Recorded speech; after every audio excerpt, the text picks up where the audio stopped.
Eu vou parar o estudo da Inquisição agora, vou explicar por quê, e vamos retomar a semana que vem, como eu disse, e na semana que vem, se Deus quiser, vamos completar esse estudo. Eu acho que já são aí 4 ou 5 programas, não é, Ricardo?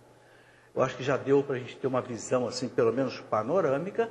Quem quiser pode aprofundar o estudo no documento do Simpósio do Vaticano, o livro que eu escrevi para entender a Inquisição, e outros livros, né? Na bibliografia que eu já mostrei na primeira aula, e tudo isso vai estar disponível aí no blog do programa, certo, Ricardo? Isso mesmo. Então, esses slides todos, essas informações todas, você vai poder aprofundar, estudar isso com calma, se desejar, ok? Mas eu quero hoje conversar com um amigo que está aqui, o Davi Lemos. Boa noite, Davi. O Davi, pode sentar, Davi. O Davi, há um tempo atrás eu li aqui no programa um e-mail que eu recebi do Davi. O Davi é jornalista, trabalha no jornal. Qual jornal, Davi? Jornal à tarde. À tarde, em Salvador? Salvador.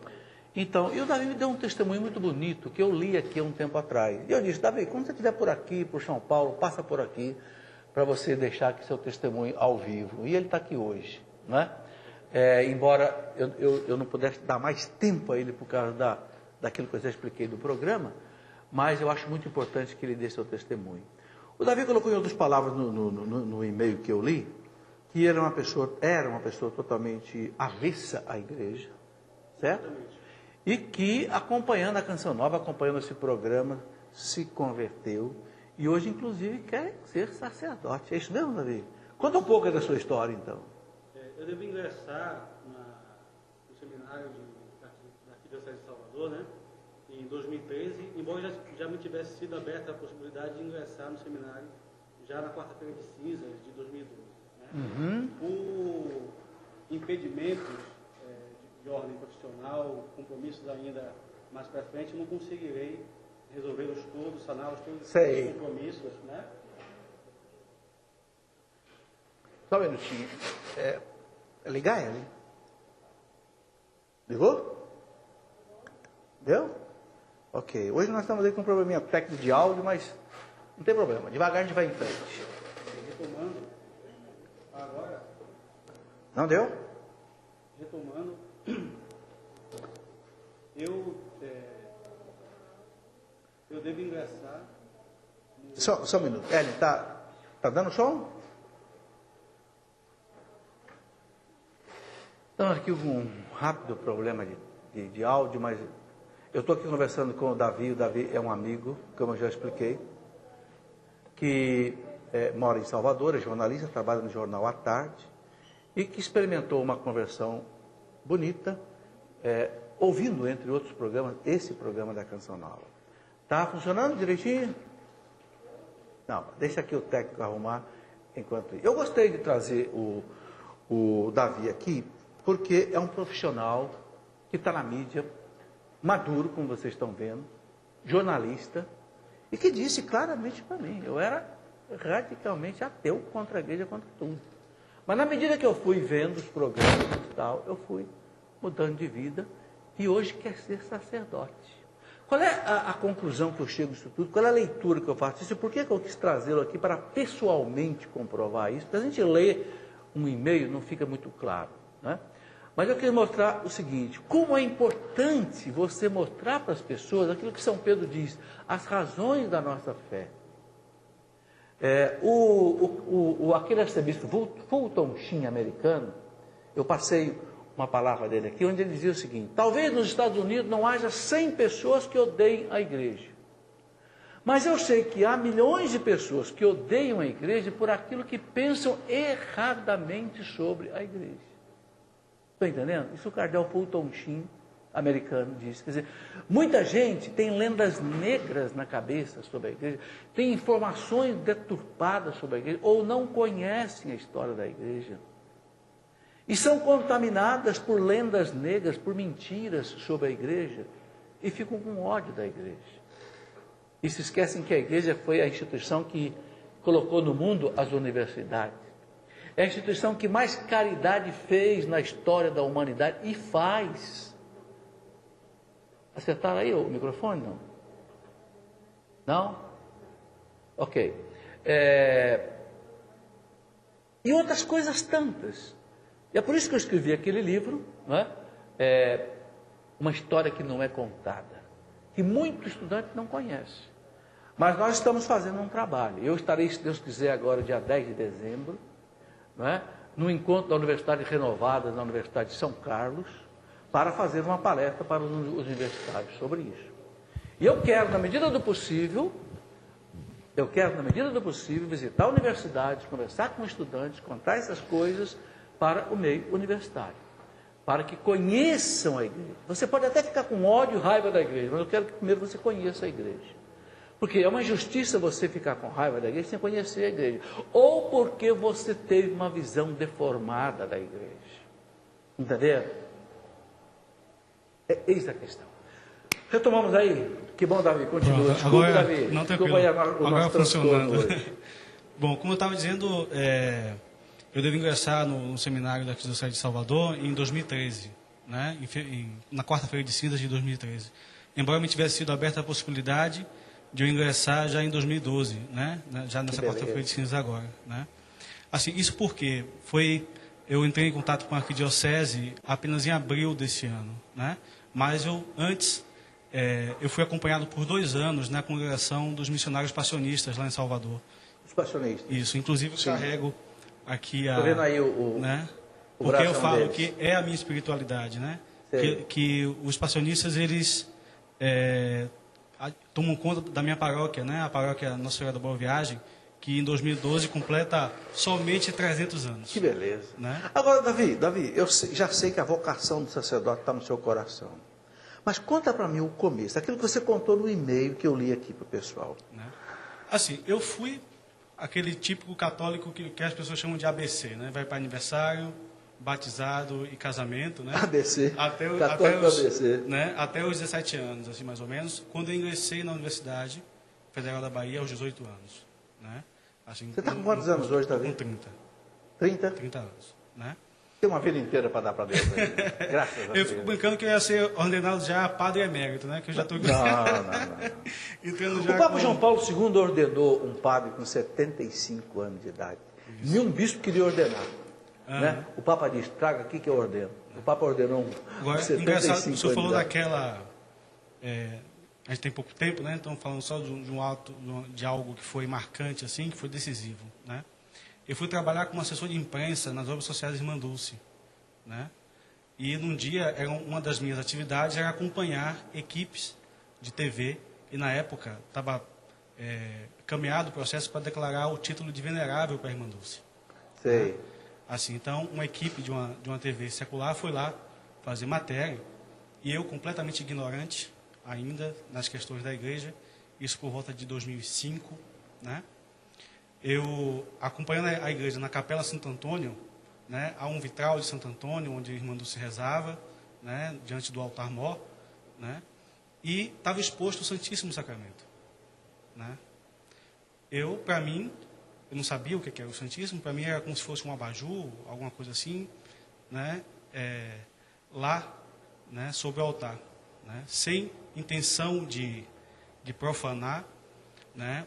O câmera chegou assim, poxa, a gente quer pegar uma melhor imagem desse vitral. Né? A gente pode tirar isso daqui? Eu vi que tinha algumas pessoas ajoelhadas, mas elas estavam olhando o vitral, menos o Santíssimo. Né? Então, eu me aproximei do Santíssimo e o arrastei. Né? Mas não foi com a intenção de profanar. Ignorância. Foi por ignorância, completa ignorância. Engraçado que eu já tinha feito a primeira Eucaristia, a primeira comunhão aos 10 anos. Né? Mas é isso que eu falo, a catequese, quando é feita de forma negligente, causa futuros agnósticos, né? Futuros ateus. É o problema da nossa igreja, catequese. E Deus respondeu à minha indiferença, naquele momento, à minha ignorância, de uma forma muito bela. Alguns meses depois, né, eu num sonho, hoje tem a igreja da Imaculada Conceição da Mãe de Deus, que é onde estão os restos mortais da Irmã Dulce, né? Assim, e nessa época que eu sonhei, não estava como está hoje. Hoje está um espaço, um templo muito bonito, mas na época estava o chão apenas no cimento e cadeiras de plástico brancas para as pessoas sentarem, e não era ainda o altar que tem hoje lá. No sonho, eu entro pelo fundo da igreja, está lá exposto o mesmo Santíssimo. Né? No lugar das cadeiras brancas que havia na época, os bancos, né, muito pesados. Eu entro pelo fundo da igreja, né? O Santíssimo começa no sonho, né, a me puxar, né? Eu me agarro naqueles bancos que no sonho eram muito pesados. Eu saio arrastando todos os bancos e paro com o rosto diante do Santíssimo, né?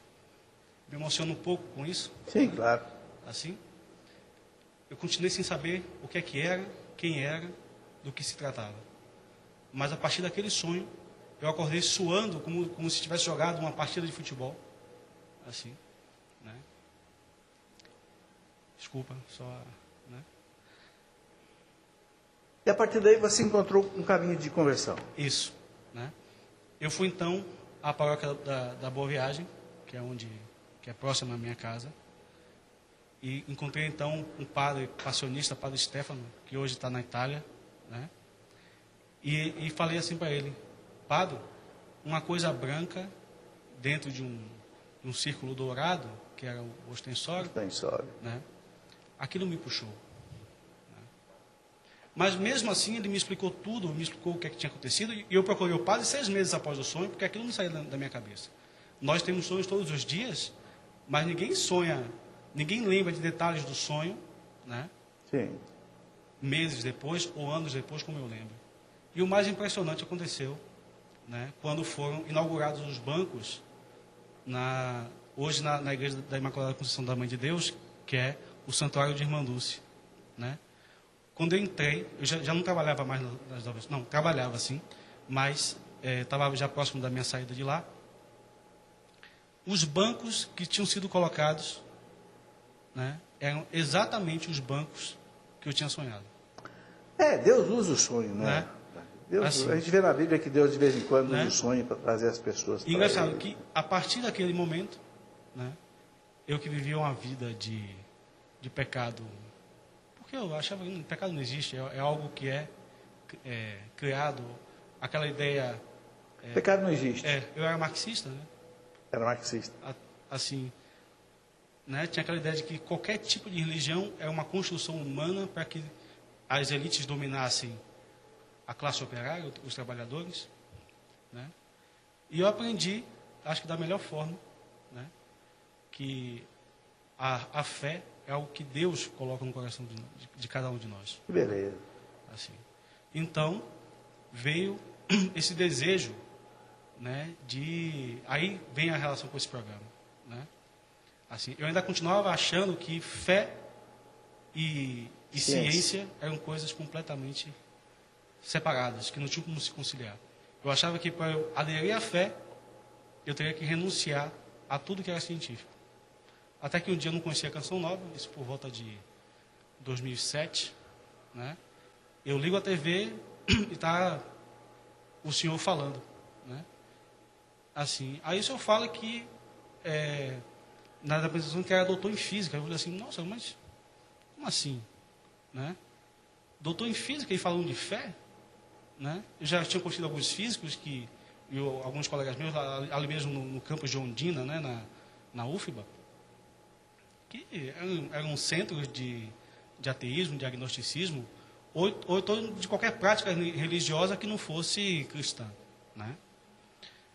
Então aquilo me causou no início uma curiosidade, e eu comecei a acessar os programas, a ver o dia que passava, acompanhar os programas, meio que de forma como se estivesse fazendo algo errado. Eu colocava lá, ficava com o controle, aí quando via alguém chegando eu mudava de canal. Eu não podia ser pego, né, assistindo a um programa católico, né? Embora já tivesse aquele sonho, ou já houvesse um incômodo muito grande, né? Deus preparou. Assim, era então necessário que eu confessasse, né? Eu tinha confessado aos 10 anos, né? Nessa época eu estava com 26, né? Eu lembro até hoje o nome do padre Elmo. Eu lembro que eu tinha 10 anos, eu tinha que contar meus pecados, né? E eu inventei um monte de pecado, né? Porque eu não tinha a mínima noção. Eu falei assim, ainda falei assim para os meus coleguinhas na época da primeira comunhão, que a gente confessou um dia antes. A gente deu quantos? Qual foi a tua penitência? Aí, 10 Ave Marias e um Pai Nosso. Eu recebi 50 Ave Marias e 5 Pai Nosso, né? Eu saí assim, né? Não tinha a mínima noção, né? Aí foi então que eu, ouvindo o Senhor falar da necessidade de confessar, é que eu fui de novo lá ao Padre Stefano, né? Que Aí fez uma confissão. fez uma confissão Que beleza. que levou 2 horas. Que beleza. Terminou com o Padre Stefano chorando de um lado, eu chorando do outro, nos abraçamos e eu nunca mais Que coisa deixei a maravilhosa. igreja.